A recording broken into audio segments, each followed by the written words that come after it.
الحمدللہ والصلاة والسلام علی رسول اللہ اما بعد۔ شعبہ تحفیظ القرآن کے حوالے سے ہم سلسلہ وار گفتگو کر رہے ہیں، جس کا آج ایک اور سیشن، جس کے اندر ہم نے یہ بیان کرنا ہے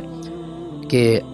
اگر آپ کے ہاں شعبہ تحفیظ کی کلاس ہے اور آپ حفاظ ایجوکیشن سسٹم چلا رہے ہیں،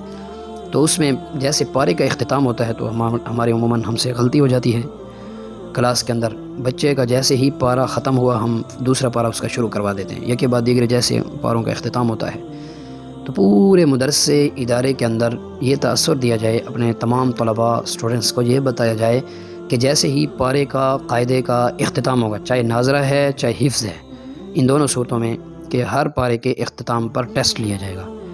اس کے بہت ہی اچھے اثرات مرتب ہوتے ہیں، اور ہم نے اس کے اثرات دیکھے بھی ہیں کہ کتنے اچھے اثرات پڑتے ہیں ادارے کے نظم و ضبط پر اور تعلیمی صورتحال پر۔ تو جی ہاں، جب بھی پارے کا یا قاعدے کا اختتام ہو ناظرے یا تحفیظ کی صورت میں، تو استاد باقاعدہ ٹیسٹ لیں۔ اب بات یہ ہے کہ ٹیسٹ ہونا کس طرح چاہیے۔ تقریباً ہم چونکہ شعبہ تحفیظ القرآن کو ڈسکس کر رہے ہیں، تو ایک تو بچوں کو یہ تاثر دینا چاہیے اور ان کے دل میں یہ بات ان کے دماغ میں ڈالنی چاہیے کہ ٹیسٹ سے قبل آپ کی منزل میں پختگی ہو۔ دوسری بات یہ ہے کہ تلفظ بالکل درست ہونا چاہیے تجویدی قواعد کے مطابق۔ اس کا اثر پڑتا ہے سبق لیتے اور دیتے وقت، تلفظ اس وقت ہی ٹھیک ہوتا ہے، نہ کہ سبقی منزل میں درست ہوتا ہے اور نہ ہی گردان میں۔ اسی طرح ساتھ ہی جتنا ہو سکے بچے پر استاد بھی محنت کرے، اور جب یہ تینوں چیزیں اکٹھی مل جائیں گی تو انشاءاللہ تعالی جب وہ بچہ ٹیسٹ دینے جائے گا تو ضرور وہ کامیابی حاصل کرے گا۔ اسی طرح جب بھی بچہ ٹیسٹ دینے جائے، آپ کے ادارے کا کوئی مدرس ہے، مثلا آپ نے ایک دو کلاس اپنے پاس رکھی ہوئی ہے یا کہیں اکیلے ہیں تو پھر آپ تو خود لیں گے ٹیسٹ، لیکن اگر وقتاً فوقتاً بچے کو مختلف شخصیات کے ہاں بھیجیں گے تو اس کے اندر ایک جھجک ختم ہوگی، اس کے اندر جو ڈر ہے وہ ختم ہوگا، ایک اس کے اندر نکھار پیدا ہوگا، ٹیلنٹ پیدا ہوگا۔ یعنی کہ اگر آپ بچے کا مختلف اپنے قرۂ کرام کے ہاں بھیج کر ٹیسٹ اس کو دلوائیں گے تو انشاءاللہ اس کا اچھا اثر پڑے گا اور اس کی منزل بھی پختہ ہوگی، اور جب ڈر ختم ہوگا تو وہ قرآن ہر جگہ پڑھ سکے گا، اس کے کافی اچھے اثرات ہوں گے۔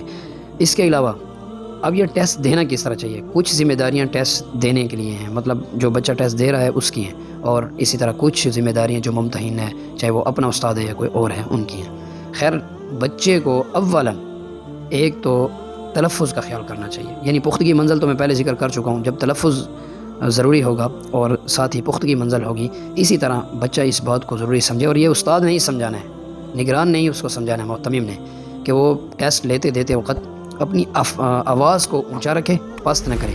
رفتار یعنی پڑھنے کا انداز بالکل آہستہ رکھے،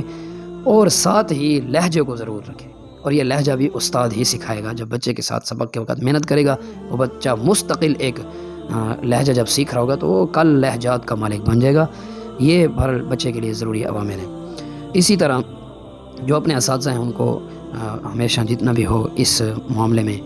ٹیسٹ کی صورت میں اعتماد میں لیا جائے اور ان سے جو ہے باقاعدہ نتیجہ لیا جائے، اس کے بچے کی تعلیم پر بھی اچھا اثر پڑے گا، ادارے میں نظام تعلیم بھی درست رہے گا۔ بہرحال میں خلاصتاً عرض کر دیتا ہوں کہ جب بھی کوئی پارہ ختم ہو تو بچے کے ٹیسٹ کی ترتیب ہونی چاہیے، اس کو آگے سے پارہ شروع نہیں کروانا چاہیے، اس کے بہت اچھے اثرات مرتب ہوں گے اگر آپ ٹیسٹ والی صورت بنائیں گے۔ انشاءاللہ اس کی منزل پختہ رہے گی اور کوئی سے قسم کی کوتاہی نہیں رہے گی۔ وما علینا الا البلاغ۔